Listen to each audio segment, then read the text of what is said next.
Un petit composé pendant que je suis en train de faire le riz du fils de ma belle-mère. Je veux dire que lui mange le riz avec le goût, avec le bouillon, avec la viande, avec le poisson, avec on frôle la soupe d'arachide, avec tout. Il mange le riz. Il a raté les destinations. Story style.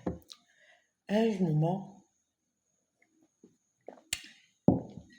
moi j'étais très jeune. Parce que je ne suis plus très jeune. Voilà. Quand on est dans la trentaine, on n'est plus très jeune. Quand je parle de très jeune, c'est quand j'étais quand j'étais dans la vingtaine, au début de la vingtaine, tu te cherches là et tout. Je n'aimais pas les histoires comme les snack bars, les boîtes de nuit et tout. C'était pas trop mon truc. Déjà que j'étais un garçon manqué. Vous voyez le truc, j'étais un garçon manqué. Donc du coup, je ne partais pas, je n'aimais pas trop les boîtes de nuit parce qu'il fallait s'habiller comme une fille, se maquiller. Moi, j'aimais pas acheter, voilà, dans mon truc garçon manqué et tout. Donc du coup, la vie a fait en sorte que je me retrouve dans ces milieux-là. Parce que, pour ceux qui ne me connaissent pas, quand vous me voyez parler tout le temps de l'entrepreneuriat, d'entreprendre, moi j'ai eu mon fils tôt.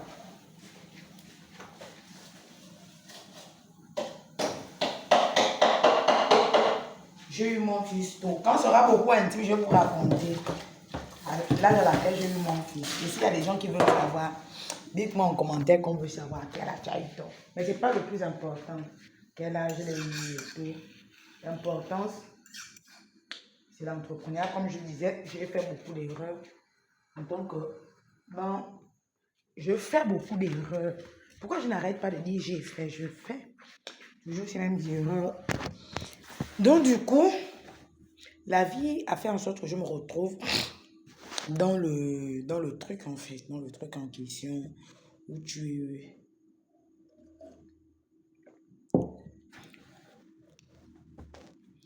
me retrouve à travailler dans un snack bar pour un départ. Je me suis dit bon. Et puis c'est comme ça que j'ai commencé.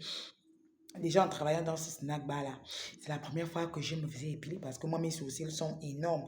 Ça se collait comme ça là. J'étais beaucoup moins et tout. Donc vraiment, un petit garçon affreux et tout. Donc du coup, je me retrouve à travailler. Il fallait porter les talons, il fallait porter les petites robes. Alors que chez moi, j'avais même pas une seule robe. Je m'habillais en garçon et tout. Donc je dis, bon, j'ai pas le choix. La vie m'a frappé. Je me retrouve là. Il faut que je paye bien là où je vis et tout. Je pense que je devais avoir 20 ans, 21 ans et tout ça. Donc du coup là, je vais travailler là-bas. Mais pour ceux qui me suivent depuis, savent que je suis la fille d'un pasteur. Comme vous pouvez le voir, je suis des pasteurs.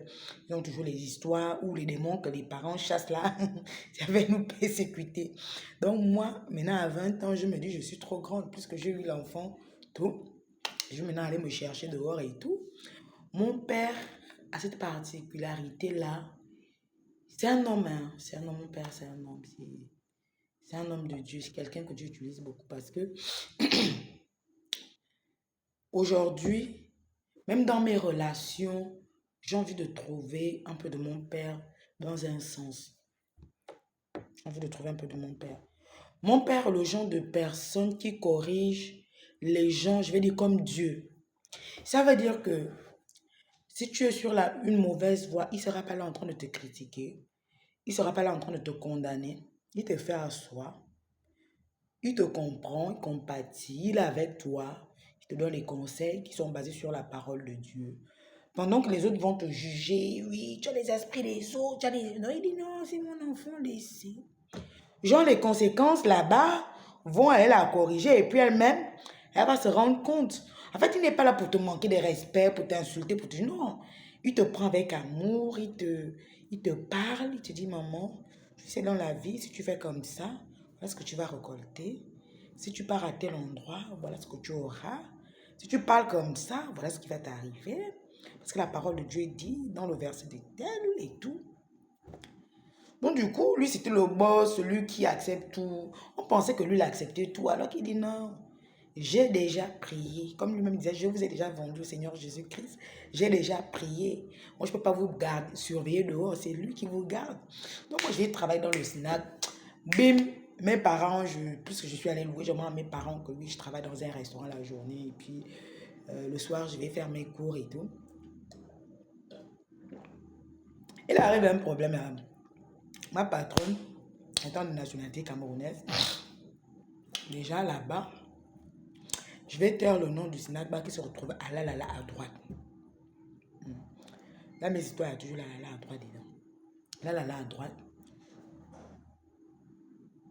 Comme je disais que je vais taire le nom de quartier, du snack en question, pardon. Et puis, c'est comme ça que la chef voyage, elle nous laisse avec le gérant de la boîte de nuit qui était un monsieur béninois. Le gérant du snack, c'était un monsieur béninois. Un monsieur que j'aimais beaucoup parce que c'était un... Ouh là là. Bon, voilà en train d'aller tourner la marmite avec une cuillère. Avec une cuillère en silicone. Ça c'est ramolli dans le riz là-bas. Donc du coup là, ce qui va se passer en fait, c'est que pendant que notre patronne, déjà c'était le genre de personnes, comme je dis, je ne suis pas là pour gaspiller l'image d'une nationalité. Je suis en train de raconter mon vécu. Donc les gens ne viennent pas m'attaquer, c'est la faute que j'ai insulté telle nationalité. Non, je vous raconte ce que j'ai vécu. Comme je disais, ils font de nationalité camerounaise. La maman, elle était un peu le genre de maman quand les clients qui arrivent. Elle avait une dame qui voyageait en France, aux États-Unis et tout. Donc du coup là, elle part.